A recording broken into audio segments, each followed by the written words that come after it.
The Duchess of Kent, who has died at the age of 92, carried out her royal duties with the minimum of fuss. She was best known to most of the public as the elegant woman who presented the trophies at Wimbledon each year, once famously having to comfort a distraught losing finalist.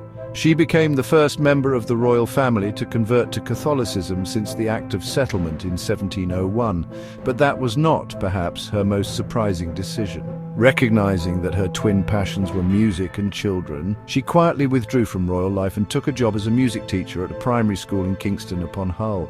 She even stopped using the title Her Royal Highness. In the staff room she was simply Kath, and to the children Mrs. Kent. The Duchess of Kent dies aged 92. Catherine Lucy Mary Worsley was born in Yorkshire in 1933.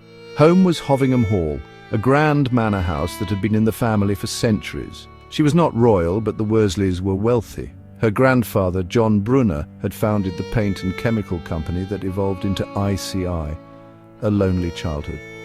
With her brothers sent away to boarding school, Catherine's childhood was a lonely one. During World War II, her mother and elderly governess were frequently her only companions. She took refuge in the hills and moorlands of Yorkshire. The photographer Cecil Beaton, a regular visitor, described her as the perfect outdoor girl.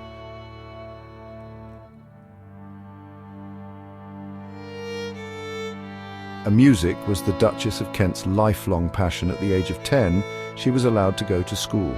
First St Margaret's in York and later Runton Hill in Norfolk. Runton Hill was a bleak establishment, but Catherine was introduced to music, her lifelong passion. She learned to play the piano and violin and, gifted with a beautiful voice, took singing lessons. On leaving, she failed to gain a place at the Royal Academy of Music and instead went to Miss Hubler's finishing school in Oxford, a debutante.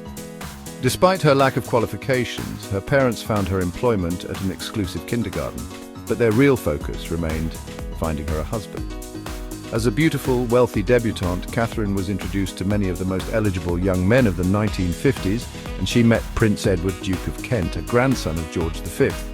At the time of his birth, Prince Edward had been sixth in line to the throne, close enough to make it legally necessary for the Home Secretary to attend the birth to verify any future claim to the monarchy.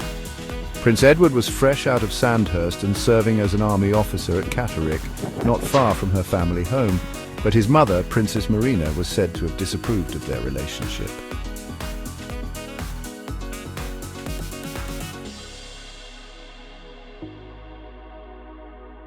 She may have been rich, but Catherine was still a commoner. The Duke was sent to Germany to cool his ardour, but the imposed distance failed to quench the flame. Catherine and a friend went on a Greyhound bus trip to Mexico. The journey took several months, but on reaching their final destination, she found a bunch of flowers waiting for her. The card that came with it said E. The couple announced their engagement in March 1961 and married a month later. Fashion icon. To add insult to family injury, they decided not to use Westminster Abbey or St Paul's Cathedral for the ceremony. Instead, friends and family were invited to York Minster, a venue that had last hosted a royal marriage in 1328. The newspapers couldn't get enough of the newest member of the royal family, and Catherine did not disappoint. On the eve of the wedding, she was photographed wearing the most fashionable garment of the 1960s, the miniskirt.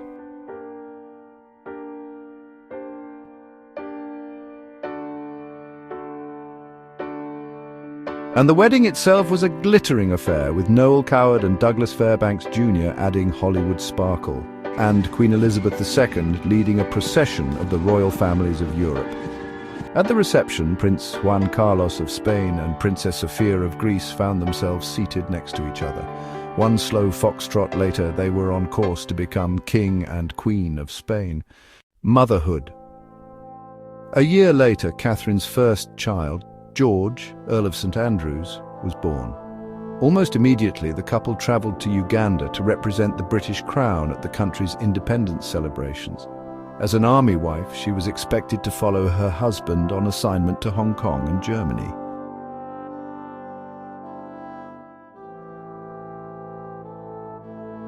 Two more children swiftly followed, Lady Helen and Lord Nicholas Windsor. But in 1975, Catherine caught German measles during her fourth pregnancy. Doctors advised her to have an abortion because the disease can often damage the unborn child. After consulting religious authorities, Catherine terminated the pregnancy. 2 years later, a fifth pregnancy went to term, but baby Patrick was stillborn. It had the most devastating effect on me, she later said. I suffered from acute depression for a while. I think it would be a fairly rare individual who didn't cave in under those circumstances. Nervous exhaustion. In 1976, Prince Edward retired from the army, took on more royal duties and became vice chairman of the British Overseas Trade Board. The couple's new role demanded plenty of travel, and the Duchess began to feel the strain. The deaths of her parents made matters worse. 2 years later, she was admitted to hospital suffering from nervous exhaustion, but gradually returned to public life, where she took a close interest in organizations that helped the young and the elderly. Her most famous role was to present the trophies at Wimbledon, where, it was reported, she was instrumental in ending the tradition of players bowing and curtsying when passing the royal box.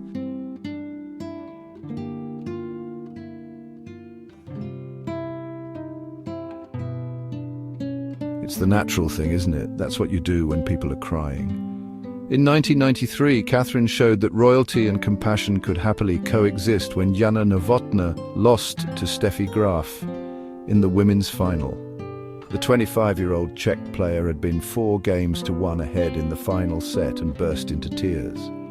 The Duchess leaned forward and gave her a royal shoulder to cry on.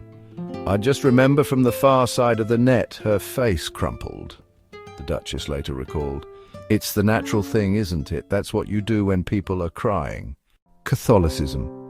For years, Catherine struggled with her mental and physical health. It was reported that she suffered from a debilitating infection known as the Epstein-Barr virus and from the chronic fatigue syndrome, MAIN. It was also thought that she had coeliac disease, which made her feel exhausted. She sought comfort in religion.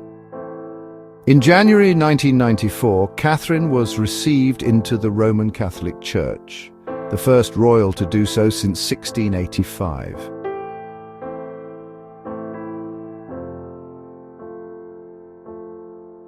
The Duchess, seen here with Cardinal Basil Hume, was the first member of the royal family to convert to Catholicism since 1685. Her decision was supported by her husband's cousin, Queen Elizabeth, who decided that Prince Edward's position in the line of succession would remain unaltered. Catherine continued to work with the UN children's charity, UNICEF, and to help victims of landmines in Cambodia. But she drifted further and further away from the royal family. She even announced that she would no longer use the title Her Royal Highness, and she and her husband began to lead separate lives. Call me Catherine Kent. She took to introducing herself simply as Catherine Kent. I don't like being a public figure, and I say that very humbly, she admitted. It's my nature, the way I was born. I like to do things quietly behind the scenes. I'm a very shy person. She became a music teacher at Wansbeck Primary School in Kingston upon Hull, which has a progressive program for the inclusion of children with learning difficulties. Only the head teacher knew who she really was. Primary school children are like little sponges, Catherine said. They are very eager to learn, so teaching them is very satisfying.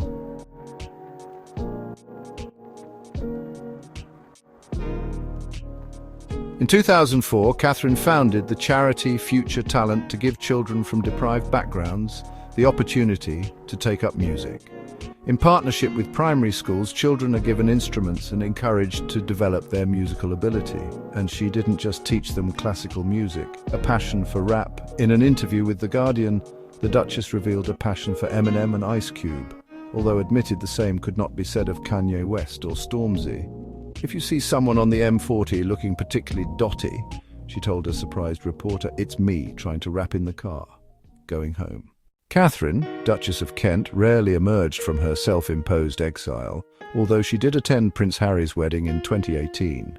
She was, at Queen Elizabeth's invitation, one of the small group of mourners invited to the funeral of the Duke of Edinburgh, but was too frail to attend the coronation of King Charles III in 2023. She will be remembered for that hug with Novotná, her dignity and quiet compassion, and as a reluctant royal who eventually decided that her true path lay in teaching children to love music.